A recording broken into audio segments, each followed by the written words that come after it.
Many emotions swell on this day, nation, for many different reasons. Whether it be for the fact that for the past few days there has been mourning, or the fact that today itself is one of celebration. Whether it be the eternity of death, or the celebration of birthday. 29 years, which means that in 28 and a half, 29, however many it's been, I've acquired a lot of different things. A new personality, some glasses, a camera, a YouTube channel, and some gray hair. Good for me, I guess. What we've acquired on this day, however, is something that could be considered all the more resplendent. That's the new Black Dahlia Murder album, Everblack. If you remember, in June of last year, we were tremendously fortunate. We found quite a number of albums to be very, very fitting and very influential to the final top 25 list for the year 2012. You'll remember that in 2011, it was quite the contrary.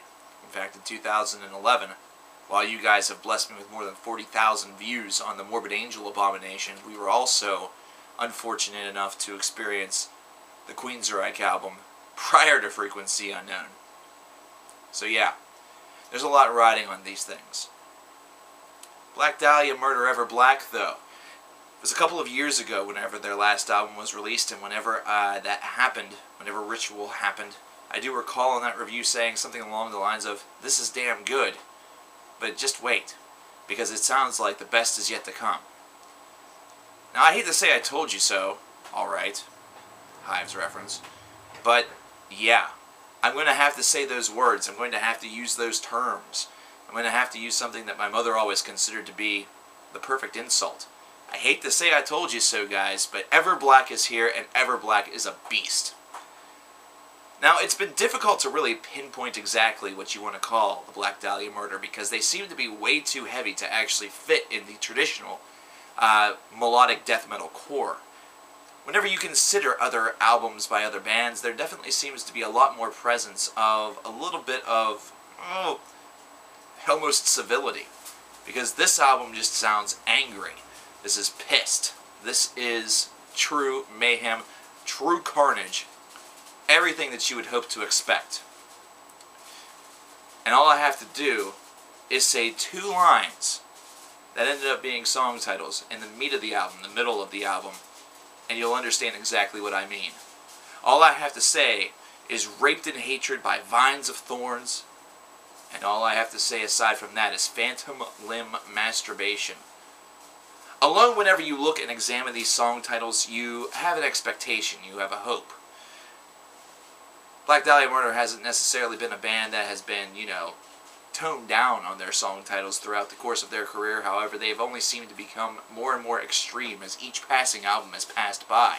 And with these two, they definitely seem to speak to you whenever you look at it on the back of your album cover or in your playback device as some sort of calling card, as some sort of center point. And believe me, they are, as one person on Facebook so eloquently put it, God tier level. This is a tremendous back-to-back display of the melodic black metal, melodic death metal, and hey, you could even throw in a little bit of black metal in there if you want, and then also the supposed deathcore influence or death metal influence that you heard at the first portion of Phantom Limb Masturbation. This is almost like the perfect yin and yang to fully envelop all of the different subgenres that the Black Dahlia Murder has been labeled as a part of in the midst of their career. And this is certainly one pair of songs that is very, very highly regarded. Something where the internet and various metal fans have been abuzz. Maybe not particularly just because of these 2 songs, perhaps because of the original single, Into the Everblack, perhaps because of another track on this record. But these are 2 that certainly seem to shine forth like a beacon of hatred, a beacon that showcases what Everblack is all about. This whole entire album is filled with songs that are just of this variety. Traditionally, whenever I speak of these albums and I call them good, that basically means that there are definitely songs that shine forth as the true, heroes of the album. And while this album is no real different, the main difference is the fact that with other albums, there are songs that just seem to linger there, that don't seem to really serve much purpose. Basically, they just fill time for the allotted amount in which they durate. On this album, however, that's not the case. Instead, it feels and seems like each and every song has its place. There's a particular level of carnage, there's a particular level of intensity, there is a particular level of insanity that is accomplished on each and every track on this album, including the bonus track, Seppuku.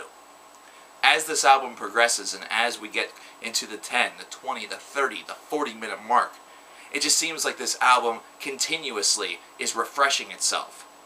Almost as though this album is its own video game, and they keep getting one-ups, or they keep getting energy pickups. Either that, or they keep expanding their own health, expanding their own rage, and expanding their own abilities. This is for real, ladies and gentlemen. Darkthrone has contention. Darkthrone has to be worried, because the Black Dahlia Murder's album has really fulfilled the prophecy that was foretold upon the Ritual Review. The prophecy foretold that the best album may be yet to come. Well, it's no longer yet to come. The best Black Dahlia Murder album to date is here, and it is a fucking killer. I can't give this a perfect score. This is not going to be a mirror image of last year around this time, whenever Creator's Phantom Antichrist got the first 10 in the history of the coverkillernation channel, en route to sweeping the 2012 Album of the Year. The distinction, however, is going to be that this is pretty much as close as you're going to get.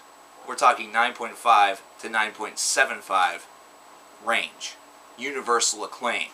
Universally fantastic. It doesn't quite get the mold, it doesn't quite get the mark, because it does feel as though, near the end of the album, the intensity level cuts out just minorly. But it's really hard to perpetuate the same level of insanity, the same level of just sheer songwriting intensity that tracks 4 and 5 really, really display. Perhaps your favorite songs on this album are different, but one thing I believe can be universally agreed upon. This album's for real. This album is a mammoth. And this is an album that, as a metal fan, here in 2012, you should almost feel required to get. Black Sabbath's 13, yeah, that's a requirement for both metal and hard rock fans alike, because it's Black Sabbath. But let's enter in to the memory bank a new Black. Let's enlist another Black into the army of Black. The Black Dahlia Murder. Everblack. Get this album, love this album, worship this album, because we're going to be talking about this again. 6 months, we will meet again, and we will talk about Everblack once again, and we will no doubt speak about it near the very end of a very, very long video. And if you don't know what that means, look in the archives. You haven't been here long. Welcome to the fold.